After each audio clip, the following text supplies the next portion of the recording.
Ang pangako ni Leon sa asawa ay natupad naman.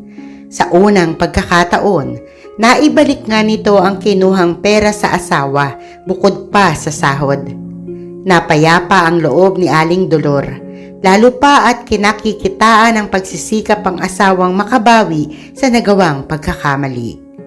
Muli ay naipagpasalamat ng ginang ang ginawang pagtitimpi at ang panibagong pagkakataong ibinigay sa asawa upang muling masimulan ang pagbabagong matagal na niyang dalangin.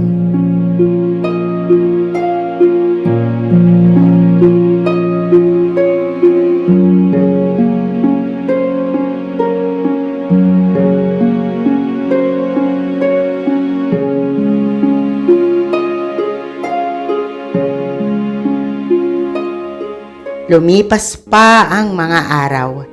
Nagpatuloy ang paggaan ng mabigat na pamumuhay ng mag-iina.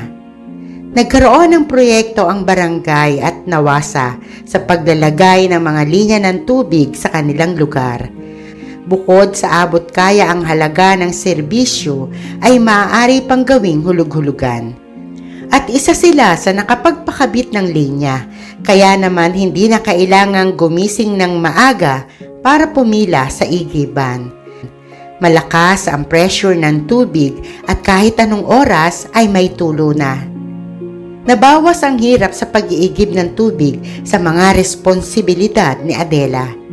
Mas madali na ang paglilinis ng mga pinagamitan sa tindahan, paglalaba at marami pang iba.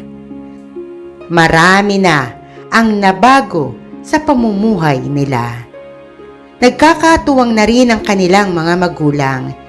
Hindi man masasabing nakaluluwag ay hindi na sila kinakapos gaya ng dati. Nagkakaroon na sila ng mga bagong damit, tsinelas, sapatos, bag at mga gamit sa eskwela. Nakakakain na ng mga pagkaing ang akala nila dati ay mayaman lang ang nakakakain. Nakakapagsimba na rin sila kasama ng ama sa tuwing ito ay umuuwi. Nakapamamasyal sa plaza at nakapaglalaro. Nakakayag pa rin ng barkada ang tatay nila pero hindi na madalas gaya ng dati. Madalang na rin magtungo sa sugalan. Magtungo man ay umuuwi din agad. Nalilibang ito sa pagtulong sa nanay nila sa pagtitinda. Kaya naman lalong naging inspirado si Adela dahil sa nakikitang magandang samahan ng mga magulang. Ang akala niya'y diretso na ang maayos na takbo ng kanilang buhay hanggang sa isang mabigat na pagsubok ang biglang dumating.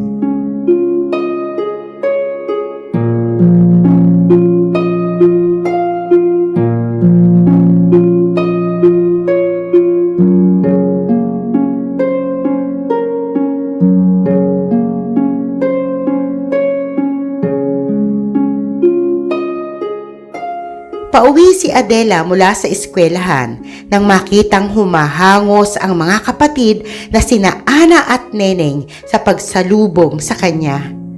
Pawis na pawis si Ana at nanginginig. Ganon din ang bunsong si Neneng na umaangat pa ang mga balikat sa tindi ng pag-iyak. Yumakap agad sa kanya ang bunso na animo nagpapasaklolo habang mahigpit namang humawak si Ana sa kanyang braso. Binuhat niya si Neneng at inalo. Wala siyang ideya kung bakit nagkakaganoon ang mga kapatid. Nagtanong siya kung bakit, kung ano ang nangyari, ngunit walang isinagot ang mga ito. Hindi niya nakita sa pwesto ang nanay nila. Naisip niyang marahil ay napagalitan ang mga ito o kaya ay naparusahan ng nanay nila. Bakit nandito ka pa? Wala ba kayong pasok? Nakangiti niyang tanong kay Ana upang iparamdam na wala itong dapat ikatakot dahil kasama na siya. Sunod-sunod ang naging pag-iling ni Ana. Ilang ulit pa itong sumagap ng hangin bago nakapagsalita. Hindi na ako nakapasok, ate. Si Boboy kasi Isinugod nila nanay sa ospital. Ha? Bakit? Ano nangyari kay Buboy? Di ko alam kung bakit, ate. Basta iyak ng iyak si Boboy eh. Sumasakit daw ang tiyan. Tapos, napabalaktot na siya. Namuti yung mukha niya, saka yung bibig niya, tapos hindi siya makaunat. Sumisigaw siya sa sakit eh. Pagkasabi ni Ana ay umiyak na rin si Neneng. Mabilis niyang iginaya papasok sa bahay ang dalawang kapatid at pinaupo. Kumuha siya ng mga bimpo, pinunasan ang mukha ng mga ito at sinapnan ang mga likod. Binuksan niya ang electric fan at itinutok sa mga kapatid at saka kumuha ng maiinom na tubig. Iniabot iyon sa mga ito.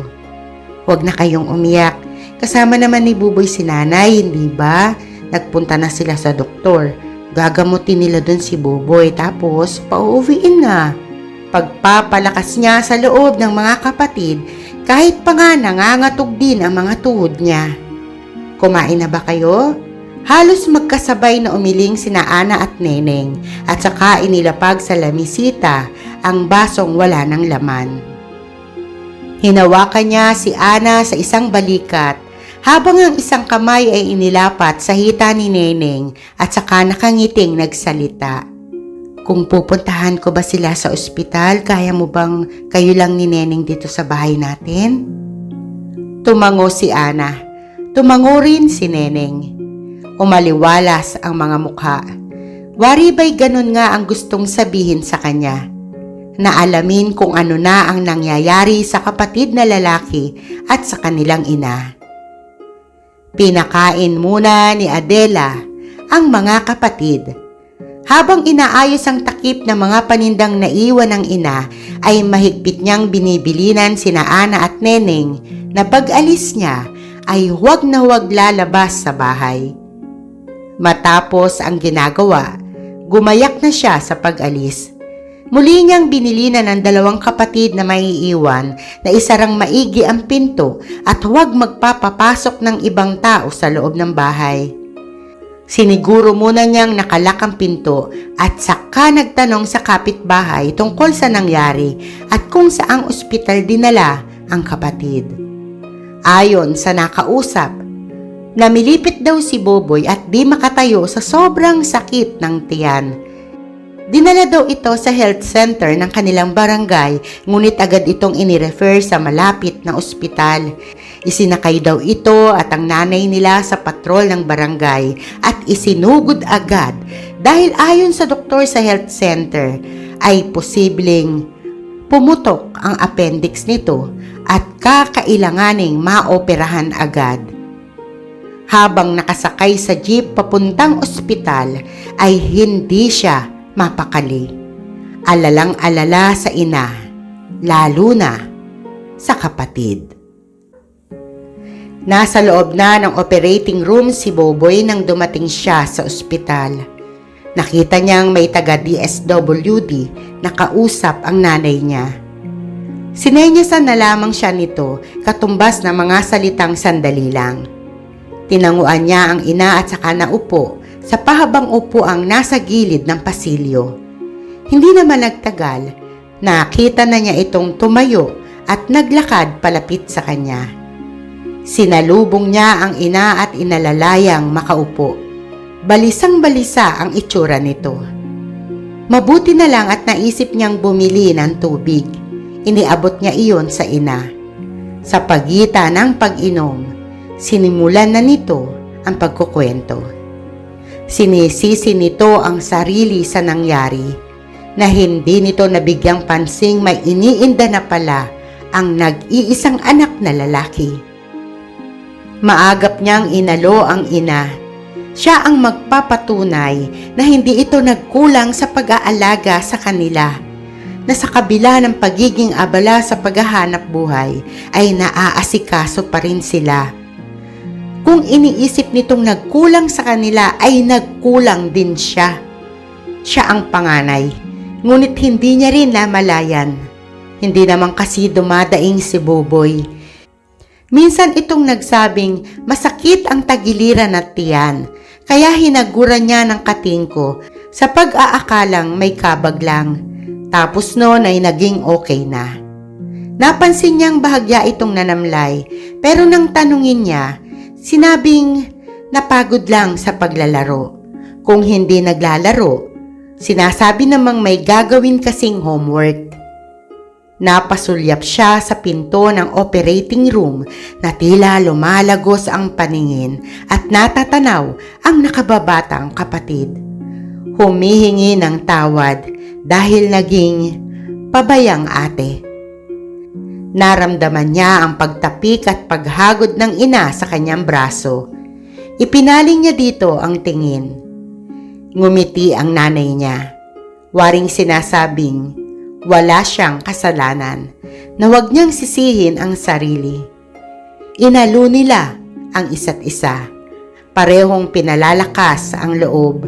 Sinasabi sa mga sarili na ginagamot na si Boboy. Maililigtas na ang buhay. Ang iisipin na lang nila ay ang panustos sa ginagawang gamutan.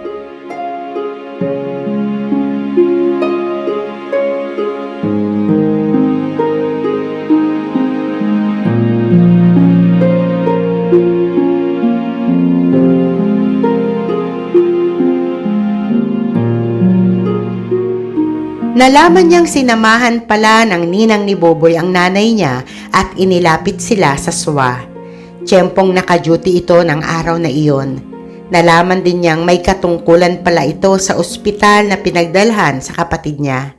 Gayunpaman, malaking halaga pa rin ang kakailanganin nila dahil may iba pang diferensyang nakita ang mga doktor sa nangyari sa kapatid niya.